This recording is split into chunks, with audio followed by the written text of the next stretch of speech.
नमस्कारम students. तो अब तक आपने अगर मेरे प्रीवियस लेक्चर्स देखे होंगे तो उसमें हमने क्या क्या डिस्कस कर लिया। लेक्चर नंबर 1 में सेक्शन नंबर 1 डिस्कस कर लिया, जो बताता है scope, extent, title of applicability of the Indian contract act 1872। Lecture number 2 में हमने डेफिनेशन, कॉन्ट्रैक्ट का डेफिनेशन देखा, अग्रीमेंट का डेफिनेशन देखा, प्रॉमिस का डेफिनेशन देखा, ऑफर देखा। लेक्चर नंबर 3 में हमने डिफरेंस देखा, what is agreement in what is contract, उसके बीच का डिफरेंशिएशन देखा। और लेक्चर नंबर 4 में हमने डिस्कस किया essential elements of a valid contract which is not given under Indian Contract Act but it is equally important। तो आज हम देखने वाले उसके आगे के पार्ट को।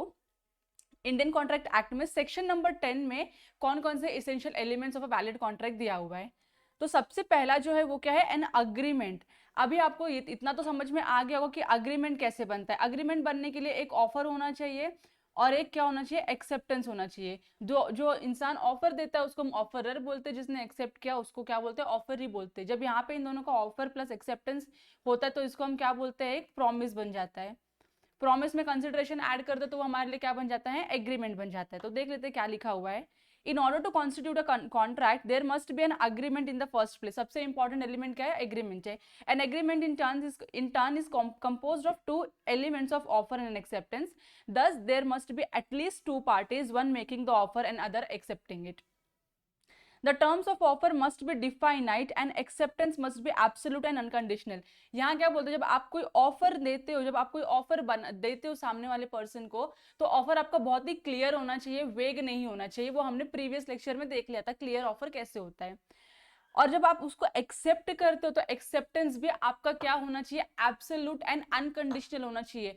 ऐसा नहीं होना चाहिए कि अगर मैं आपको बोल रही हूँ will you buy my black car for rupees 10,000 and you are accepting it for rupees 80,000 की I will buy your car but for rupees 80,000, ऐसा नहीं होना चाहिए। आपका जो भी ऑफर है वो डिफाइनाइट होना चाहिए। ऑफर के साथ जो भी आपका एक्सेप्टेंस है वो क्या होना चाहिए, एब्सोल्यूट होना चाहिए और अनकंडीशनल, उस पर कोई कंडीशंस अटैच नहीं होनी चाहिए।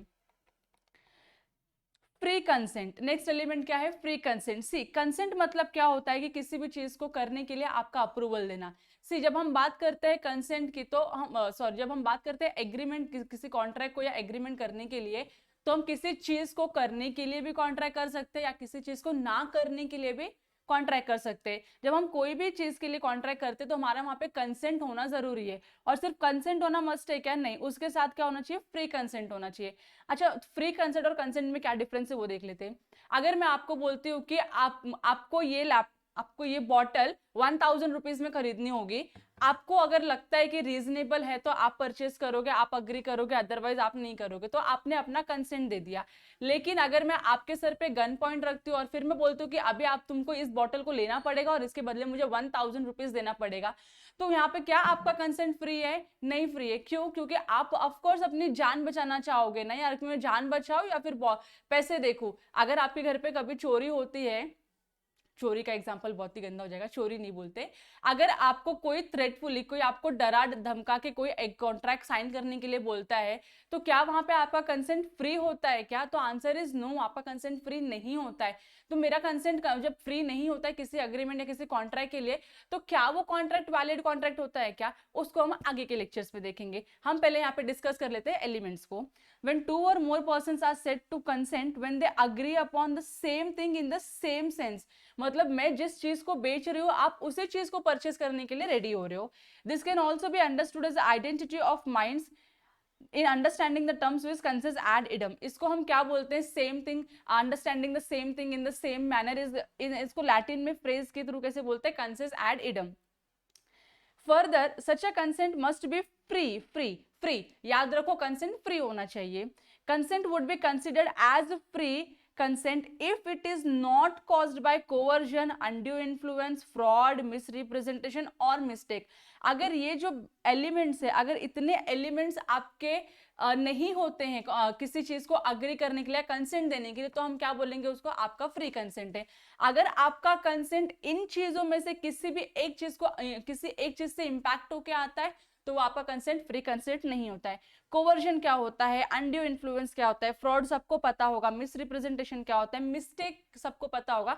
तो ये जो भी पॉइंट्स है ना, आगे आने वाले सेक्शंस में हम डील करेंगे। यहाँ पे आपको सिर्फ क्या समझना है कि आपका कंसेंट फ्री होना चाहिए, और कंसेंट आपका फ्री तब होता है जब आपका डिसीजन इन चीजों से इफेक्ट या इम्पैक्ट नहीं होता है, तो ही आपका कंसेंट क्या होता है, फ्री कंसेंट होता है।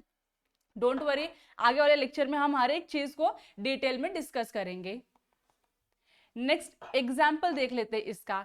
ए हु ओन्स 2 कार्स, अभी कोई एक ए है जो ऑफरर है, उसके पास कितनी कार है, 2 कार है, is selling red car to B. अभी मान के चलो ना, ये ए है, mister A is here, he is selling his car and this is RED, this is red car to mister B. अब जो इन्होंने ऑफर दिया है कार बेचने का, वो कौन सी कार है, रेड कार है।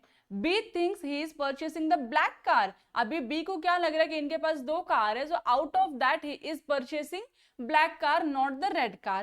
There is no consent addendum and hence no contract. जब किसी चीज को जब किसी ऑफर को या किसी एक्सेप्टेंस में जब सेम कंसेंट नहीं होता, जैसे कि मैं बेच कुछ और रही हूँ और मैं खरीद कुछ और रही हूँ, मिस्टर ए बेच रहे हैं रेड कार, मिस्टर बी खरीद रहे हैं ब्लैक कार, तो यहाँ पे क्या कंसेस एडिडम है, क्या इनके माइंड्स मिल रहे हैं, जी नहीं, इसके लिए यहाँ पे क्या ये कॉन्ट्रैक्ट बनेगा, तो answer is no, it is not a contract. To determine consensus ad idem the language of contract should be clearly drafted.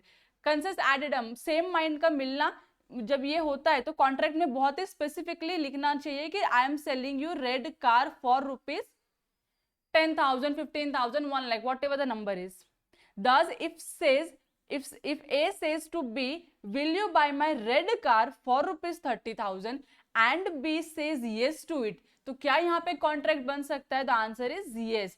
There is said to be consist addendum, that is the meaning in the is taken in the same sense by both the parties. Same sense में meaning है, यहाँ पे ये red car बेच रहा है और ये रेड कार परचेस कर रहा है, इसके लिए यहाँ पे क्या है, दोनों के माइंड्स मिल रहे हैं क्या, the answer is yes, their minds are meeting, इसके लिए हम यहाँ पे क्या बोलेंगे, ये कॉन्ट्रैक्ट बनेगा।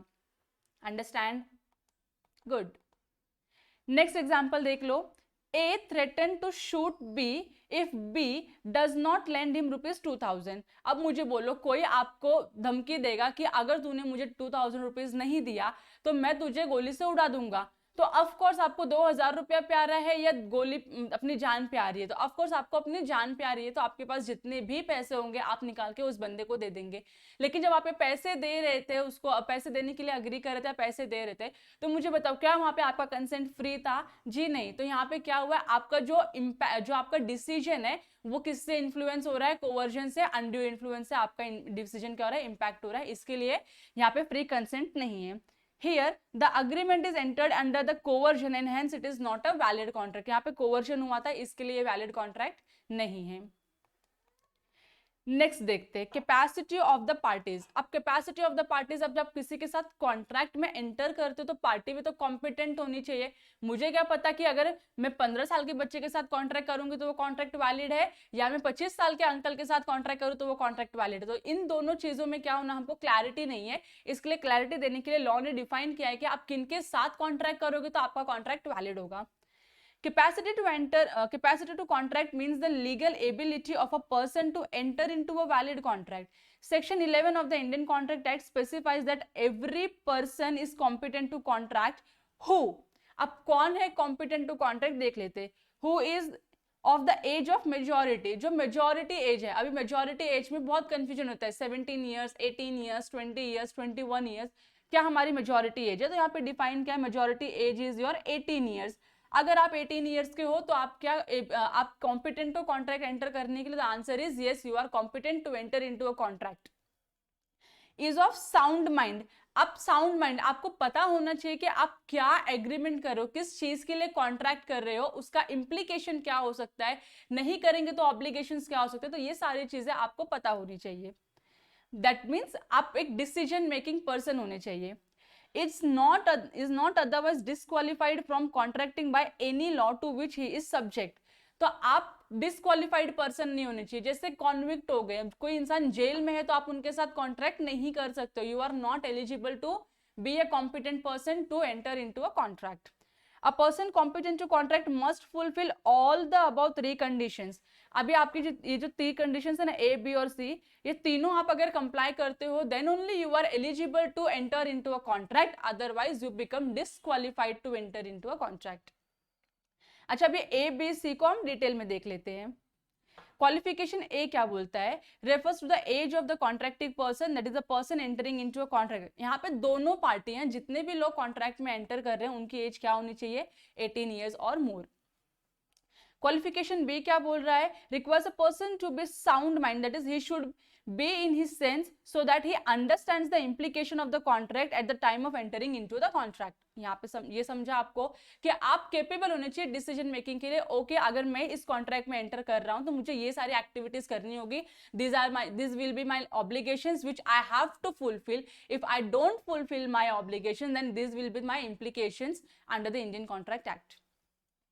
A lunatic, an idiot, or drunken person, or under the influence of some intoxicant is not supposed to be a person of sound mind। कोई पागल है, कोई lunatic है, कोई idiot है, या फिर कोई drunken है, अपने नशे के पीरियड में अगर वो कोई कॉन्ट्रैक्ट करता है तो हम उसको बोलते हैं उनको कि you are not in your state of mind, आप कॉन्ट्रैक्ट करने के लिए एलिजिबल नहीं हो। नेक्स्ट डे जब आप आराम से अच्छे हो जाओगे, ठीक हो जाओगे, तो आप आके कॉन्ट्रैक्ट में एंटर कर सकते हो। But when in the capacity of your drunken capacity you can not enter into a contract. Qualification C बहुत इंपॉर्टेंट है। क्वालिफिकेशन सी क्या बोलता है, देखो, it requires that a person entering into a contract should not be disqualified by his status.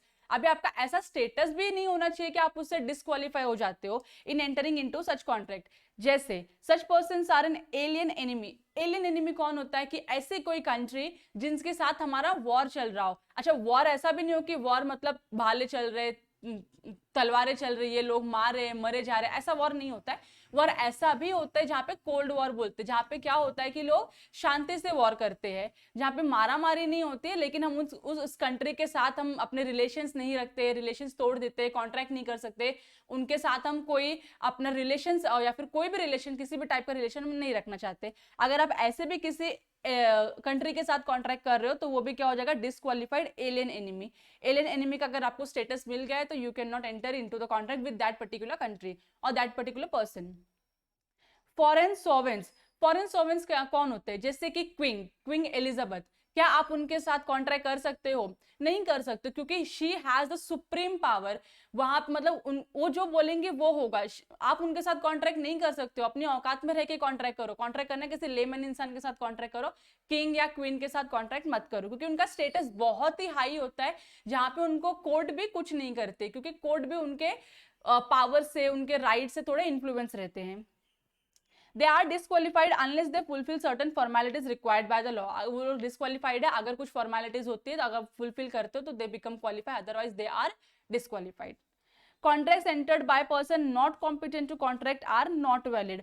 आप competent नहीं हो फिर भी आप contract में enter करते हो तो आपका contract क्या होता है, invalid contract होता है। That contract is not enforceable। I hope वहां तक आपको समझा। Next is consideration। Consideration very important element for a contract। It is referred as a quid pro quo। Quid pro quo मतलब something in return। A valuable consideration in the sense of a law may consist either in some right, interest, profit, benefit accruing to one party or some forbearance, detriment, loss or responsibility given, suffered or undertaken by the other। Example देखते, A agrees to sell his books to B for ₹100। Agreement हो रहा है 100 रुपए के book बेचेंगे हम। B promises to pay ₹100 is the consideration for A। And for A's promise to sell his book, and A's promise to sell his book is the consideration for B to pay for B's promise to pay ₹100। अभी यहाँ पे A के लिए consideration क्या होता है, उसको ₹100 मिलने वाले हैं, और B के लिए कंसिडरेशन क्या है कि उसको बुक्स मिलने वाली है A से। तो ये था कंसिडरेशन के बारे में। अब कंसिडरेशन आपका जो भी होगा ना वो लॉफुल होना चाहिए, अनलॉफुल या इलीगल कंसिडरेशन या ऑब्जेक्ट नहीं होना चाहिए। हम कैसे डिफाइन करते हैं कि हमारा जो कंसिडरेशन है या जो हमारा ऑब्जेक्ट है वो लॉफुल है या अनलॉफुल है? सपोज मैं आपको पैसे फोन करती हूँ और मैं आपको बोलती हूँ टेक द 5 लाख रुपीज और एक्स पर्सन का मर्डर करके आओ, तो मुझे बोलो क्या यहाँ पे लॉफुल ऑब्जेक्ट है कॉन्ट्रैक्ट क्रिएट करने के लिए? द आंसर इज नो, यहाँ पे कोई लॉफुल ऑब्जेक्ट नहीं है। इसके लिए आपका कॉन्ट्रैक्ट क्या हो जाएगा, not valid contract, that is invalid contract हो जाएगा। The consideration and object of the agreement must be lawful। Section 23 states that the consideration or object is not lawful if it is prohibited by law। Murder करना law allow करता है क्या? बिल्कुल नहीं। और it is such as would defeat the provisions of other, फिर किसी और प्रोविजन को आप किसी और प्रोविजन को किसी अदर तरीके से इम्प्लीकेट करोगे तो भी वहां पे क्या होगा, आपका कंसिडरेशन या ऑब्जेक्ट लॉफुल नहीं माना जाएगा. If it is fraudulent and involves injury to the person or property of another or court regard it as a immoral or opposed to public policy. अगर कोर्ट बोलते हैं कि ये immoral है, ये public policy के opposing है, आप ये नहीं कर सकते हो, तो आपका कॉन्ट्रैक्ट क्या हो जाएगा, इनवैलिड कॉन्ट्रैक्ट हो जाएगा. एग्जाम्पल देखते हैं.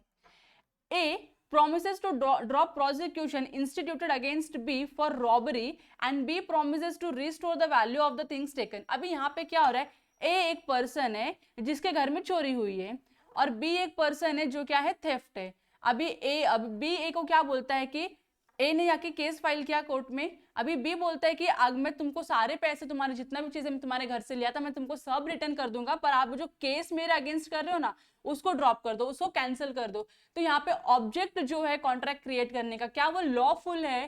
The answer is no, this is not a lawful object. The agreement is void and the object is unlawful. इसके लिए आपका ये कॉन्ट्रैक्ट बनता है क्या? जी बिल्कुल नहीं. Next example, A agrees to sell his house to B against 100 kgs of cocaine. आप ड्रग एडिक्ट हो, आप बोलते हो ये मेरा घर है, तो मेरा घर खरीद ले और मेरे को 100 किलो कोकेन लाके दे दो. क्या यहाँ पे आपका कंसिडरेशन लॉफुल है? बिल्कुल नहीं. ऑब्जेक्ट लॉफुल है? बिल्कुल नहीं. Such agreement is illegal as consideration and object is unlawful. Next, not expressly declare to be void. तो ऐसे अग्रीमेंट्स जो वॉइड नहीं है लॉ में, जिसको लॉ ने अगर एक्सप्रेस कर दिया कि दीज एग्रीमेंट्स आर वॉइड, तो वो अग्रीमेंट्स वॉइड. तो आप ऐसे अग्रीमेंट्स को में एंटर नहीं कर सकते हो, ऐसे अग्रीमेंट के रिलेटेड कोई कॉन्ट्रैक्ट नहीं कर सकते हो. The agreement entered into must not be which the law declares to be either illegal or void. जहां पे लॉ खुद बोलता है, लॉ ने मेंशन क्या है, these are the agreements, these are the points in which you cannot enter, you cannot make any contract. ये क्या है? void contract है, void agreement है. An illegal agreement is an agreement expressly or implicitly prohibited by law. A void agreement is one without any legal effect. अच्छा, void agreement क्या होता है ना, जहां पे आपने एसेंशियल एलिमेंट का किसी एक एलिमेंट्स को आपने फॉलो नहीं किया. जैसे कि आपने अग्रीमेंट तो किया, लेकिन माइनर के साथ अग्रीमेंट किया. माइनर कौन? Under the age of 18. आपने उसके साथ अग्रीमेंट किया, तो क्या वो आपका अग्रीमेंट इलीगल है कि void agreement? The answer is, ये अग्रीमेंट क्या है? वॉइड अग्रीमेंट है. लेकिन अगर आपने यही अग्रीमेंट किसी मेजर के साथ किया, जहां पे आप बोल रहे हो कि आप इनका मर्डर करके आओ, मिस्टर ए का आप मर्डर करके आओ और मैं आपको 5 लाख रुपीस दूंगी, तो क्या ये अग्रीमेंट वॉइड है कि इलीगल है? The answer is this agreement is illegal agreement, क्योंकि यहाँ पे जो आपका ऑब्जेक्ट है वो क्या है? अनलॉफुल है. देख लेते हैं आगे कुछ examples. Threat to commit murder और मेकिंग पब्लिशिंग डिफेमेटरी स्टेटमेंट्स और entering into agreement which are opposed to public policies are illegal in nature. तो आप कोई ऐसा कॉन्ट्रैक्ट करते हो जिसमें पब्लिक को हार्म होने वाला है, पब्लिक एट लार्ज को हार्म होने वाला है, पब्लिक पॉलिसी के अलग अपोजिट जाके काम करने वाला है, तो वो सारे अग्रीमेंट्स क्या है? आपके इलीगल अग्रीमेंट्स है. Similarly any agreement in restraint of trade, आपको कोई बिजनेस करने के लिए मना कर रहा है, मैरिज करने के लिए मना कर रहा है, मैरिज किसी और एक पर्टिकुलर पर्सन के साथ ही स्पेसिफिक मैरिज करने के लिए फोर्स कर रहा है, लीगल प्रोसीडिंग्स को विड्रॉ करने के लिए, etcetera are the classic examples of void agreement. I hope आपको वॉइड अग्रीमेंट और इलीगल अग्रीमेंट के बीच में थोड़ी क्लैरिटी आई होगी. So that's all guys. अगर आपको इसमें कुछ डाउट है तो प्लीज कमेंट बॉक्स में कमेंट कीजिए कि ma'am this point is not understood, please explain it again. I'll do the same, and if you want my notes, please comment on the comment section so I can provide you the notes as well. Thank you.